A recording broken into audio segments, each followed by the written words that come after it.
Pisces, tignan natin kung ano yung mensahe para sa'yo. Keep in mind na ito ay general reading lamang. So, hindi lahat ay makaka-relate. Kaya pakilawakan po ang isipan. At pwede nyo rin naman pong panoorin yung inyong other signs, Moon, Rising, and Venus. Wag lang kayo sa sun sign po ninyo magpo-focus. Lalo na kung madami kayong pinapanood ng mga readings. Tapos, hindi talaga kayo nakaka-resonate. So, give chance doon sa inyong other signs. Tignan natin kung ano yung mensahe para sa iyo ngayon. Ano yung malakas na energy. Tignan natin.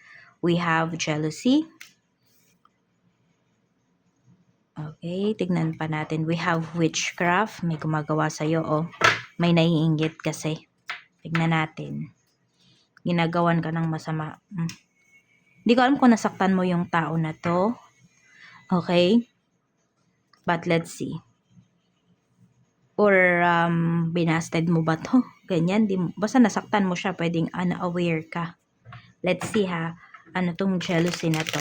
Tingnan natin saan tong aspect ng life mo. Kung di pa po kayo nakasubscribe, please subscribe dito sa ating channel at pahit na din ng bell button para lagi po kayong updated every time na meron tayong uploads. Kung nais mo namang mag-avail ng ating private readings, ng ating rituals, ng ating cures products, mag-mensahe ka lang directly dyan sa ating Facebook page. So, wag na po kayong mag-email ha, kung may nag-email man dyan kasi di ko po yan mababasa. Kaya mag-message na lang po kayo directly sa ating Facebook page. Nandiyan naman po yung link. Tignan natin ano tong jealousy na to, saan to. Okay, may nagsiselos dito kasi iniisip ng mga tao na okay yung pamumuhay mo, okay yung pinagkakakitaan mo. So, dito kanila kinaiinggitan. Okay, the way din na dalhin mo, i-handle mo yung sarili mo. Kinaiinggitan ka nila kasi pwedeng akala nila mapera ka. Or yung iba po talaga sa inyo, Pisces, is mapera talaga kayo. Ano kasi, iniisip nila lahat ng gusto mo, nakukuha mo. Yung ganyan. Tingnan natin ano tong witchcraft na to. We have 6 of Pentacles. May nagbabayad para gawan ka. Oo. So, meron ba dito na involved ba kayo dati sa third party situation? Or muntik na kayong maging third party? Mukhang hindi ka pa tinitigilan nung ano na yun nung tao na yun. Oo, kahit nasabihin natin kung ikaw ay umiwas na iniisip niya ikaw pa rin yung dahilan kung bakit sila nagkakalabuan ng person niya. May ganyan. Kaya nagbabayad yung tao na to, okay, para pahirapan ka. Pero ang nakikita ko kasi dito, okay, napapansin mo pa rin naman, meron dito ha, na maganda pa rin naman yung life nyo. Okay? Kasi inuunti-unti lang kayo ng tao na to eh. Oo, hindi siya yung biglaan, yung mapapansin mo. Unti-unti po kayong ginagawan, pinapagawan yan.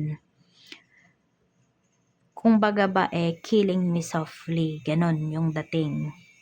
So, tingnan natin yung shattered na to. We have 8 of Cups. Yun nga, kung meron kang iniwan dito dati na sitwasyon, yung tao na yon na iniwan mo na yon or yung sitwasyon na yon, kung sino man yung mga involved doon, hindi pa po nakaka-move forward. Ayan. So, naiwan na-stuck na yung tao na yun doon. Tapos, kung ano yung nangyayari sa kanya, nakastakan doon, no, stagnant yung ganyang energy, ikaw yung sinisisi. 'Di ba? Meron namang siyang choice, may free will yung tao na to, pero mas pinili nga niya na magtuon ng atensyon sa'yo kaysa sa buhay niya. Tingnan natin. Pisces, ano pa yung mensahe for you? Ano yung, kamusta yung emotions mo ngayon? We have 2 of Wands. So, nakikita ko rito, okay naman po kayo, no? Okay yung inyong emotions. As parang ano ba, mas madalas okay po yung inyong emosyon. We have 8 of Pentacles. Okay yung, nakita ko dito, okay yung mind and heart mo. Nakakapag-focus ka sa mga gawain mo. Kaya din yung iba sa inyo, din nyo nararamdaman na may ginagawa sa inyo eh. Kasi nga sabi ko, dahan-dahan lang talaga. Pakonti-konti lang yan. Hindi siya tuloy-tuloy. Oo.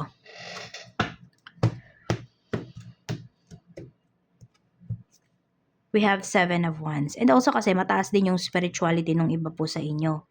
Yung faith ninyo mataas din, tipong ganyan po, no? Kaya hindi rin kayo basta-basta din tinatablan. May pasok man, may nakakalusot, ganun. Pero hindi talaga totally. Tapos hindi pa siya consistent kasi nga hindi araw-araw yung ginagawa sa'yo. Pwedeng monthly ganun or weekly. O siguro more on weekly yung ginagawa sa'yo. Kaya hindi rin talaga, alam mo yun, hindi rin full force talaga yung effect niyan. So meron masabi natin na yung taong nagpapagawa nito sa'yo is nagsasayang lang siya ng pera niya, 'di ba? Oo. Ibig sabihin napaka relevant mo sa life niya. Kasi pinag-aaksayahan ka niya, hindi lang ng oras, pati ng pera. Check natin, spiritual health mo, we have 8 of swords. So, protected ka dito. Okay? Lalo na pag kumilos ka. Okay? Yan masabi natin na matatalo mo lahat yung mga gumagawa nito sa'yo. Actually, kaya mong ibalik. Oo. Ayan Pisces. May mga gumagawa talaga sa'yo. And kaya ka din kinukulong ng mga taong to dun sa ginagawa nila, no? Sa ginagawa niya, kung isa man lang yan, is because natatakot to sa kakayahan mo, sa kaya mong gawin. Kung meron kayo talaga na gifts, no? Para kasing gustong kumawala ng gifts ninyo rito huwag nyo pong pipigilan. Oo. Pwede kasi na, yan, need mo na talagang mapag-aralan to, need mo na tong ma-enhance. Nakikita ko dito, you are powerful. Check natin. 3 blessings naman na marireceive mo. We have page of wands. So, ayan, nakakapag-focus pa rin po kayo. Kahit na may mga gustong humadlang sa'yo rito or humahadlang talaga sa'yo. Hindi ka nila mahadlangan. Ganyan ang nangyayari. 10 of cups. So, happy family. Kontento ka naman po sa mga tao na nasa paligid mo. Na-appreciate mo sila. So, blessing talaga sila sa'yo. Kasi itong mga tao na natira sa life mo, Pisces, ito yung mga tao na give and take yung energies ninyo. Okay, hindi lang ikaw yung take ng take sa kanila, hindi lang sila yung take ng take sa'yo. Yung tipong ganon, di ba? Give and take kayo. Kaya pahalagahan mo yung mga tao na yan na nagstay sa life mo. We have Wheel of Fortune. Tapos yung karamihan din po talaga sa inyo na pinapakita kasi talaga rito na swerte kayo sa pera. Okay, sa mga nangyayari talaga sa life mo. Swerte ka, Pisces. Umaayon talaga siya sa'yo. So, dapat mo yang ipagpasalamat din. Tignan natin. Energy naman ng taong makakasalamuha mo, yung pinakamalakas. We have 4 of Pentacles. So, maganda yung finances, ganyan. So, masasabi natin na same vibes mo yung mga tao na makakasalamuha mo ngayon. Magaling mag-handle ng finances, ganyan. Yung may matututunan ka rin talaga sa kanila. Check natin. Sa work naman, we have Queen of Swords. We have 3 of Wands. And we have 5 of Cups. Meron ba kayong hinihintay dito na call, ganyan, from, ayan, basta pagdating ito sa trabaho.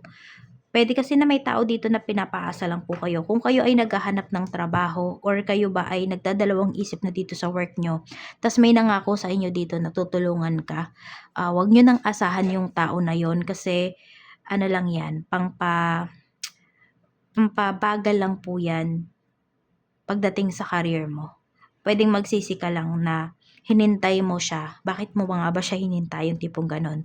Or kung may ino-offer to sa'yo na trabaho at makukuha mo talaga, masasabi mo na lang din na bakit ko ba in-accept yung trabaho na to?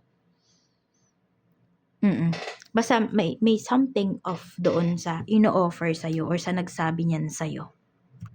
Sa current work naman, kung may mga, ayan, may current work, we have judgment. Meron ba dito nasa malayo na po talaga kayo? O, lumayo na kayo, ganyan, nasa ibang bansa. We have the sun, we have strength. Pagbutihin mo pa sa trabaho. Meron man dyan nagsusungit sa'yo, pero wag mo masyadong pansinin yan. Tinetest ka lang nung tao na yan kung gaano ba kahaba yung pasensya mo sa kanya. And yes, pwede mo naman siyang kausapin directly. Ayan. Oo, diretsahin mo yung tao na yan. Kung feeling mo, tie down ka ng tao na yan, Tignan natin. Sa work, yan yung work mo, ano.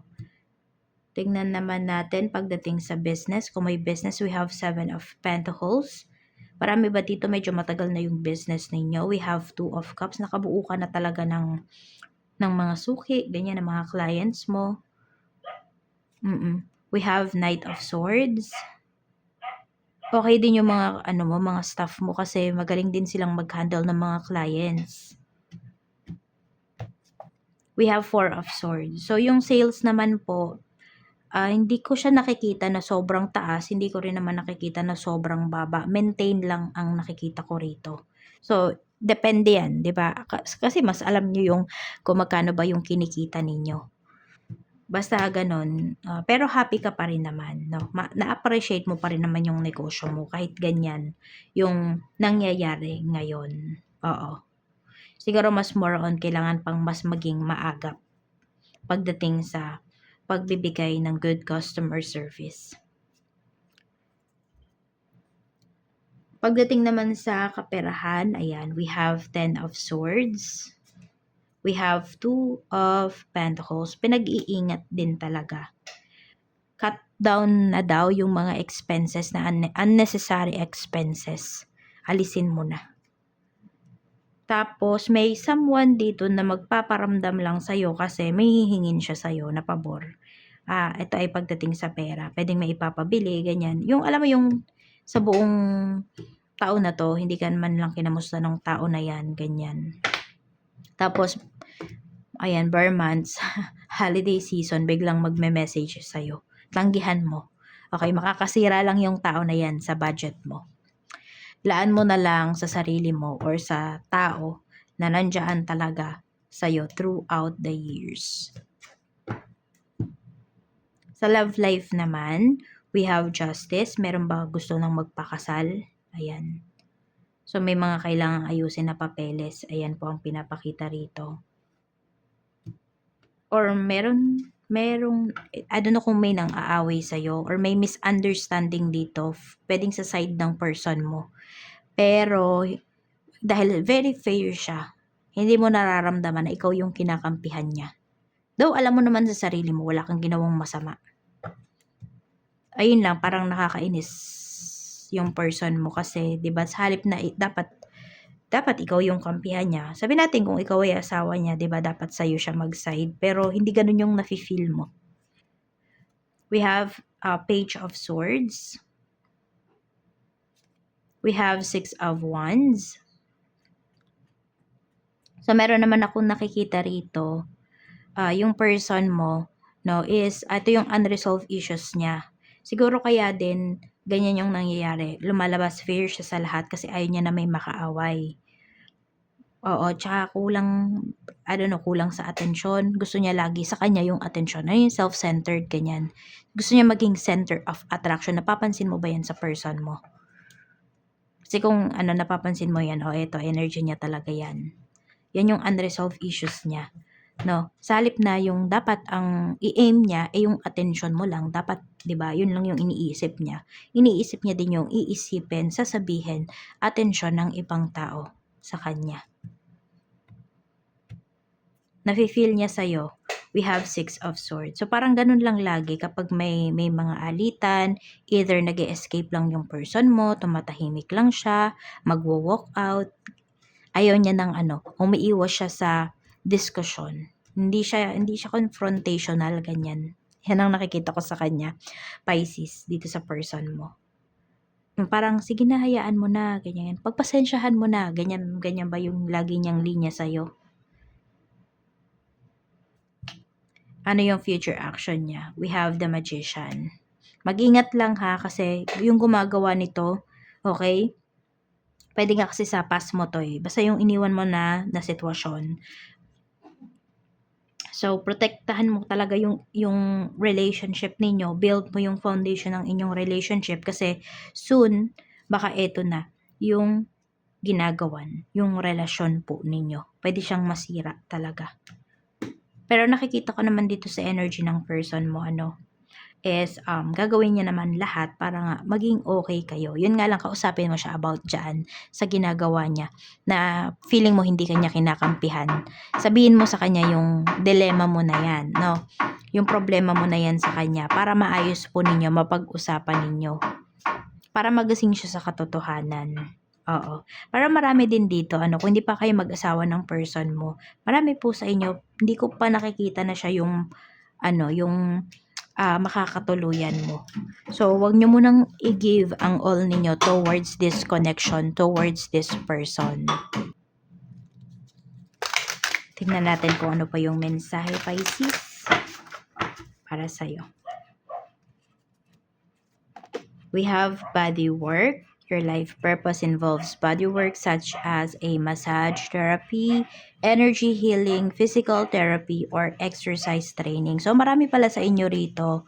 Ayun, kung nagwo-workout kayo or nag-exercise kayo, nakukontra nyo din yung ginagawa na to sa inyo. Meron naman po dito kaya nyo kasing i-heal yung inyong sarili. Yan. So, ayan ha, alam nyo na yung gagawin ninyo kung feeling ninyo may gumagawa talaga sa inyo. Pisces, or gusto mong makontra to, some of you, ayan, pwede na naman ito. Yan, kung hindi kayo makapag-exercise, pero kung kaya po ninyo, ayan, mag-exercise kayo. Yun yung gawin nyo, kailangan nyo magpapawis para ma-release nyo yung mga toxins, mga negativities na binibigay sa inyo nung tao na hindi pa nakaka-move forward sa sitwasyon na iniwan mo dati. Yan lang po, mag-iingat ka always and see you again on my next video.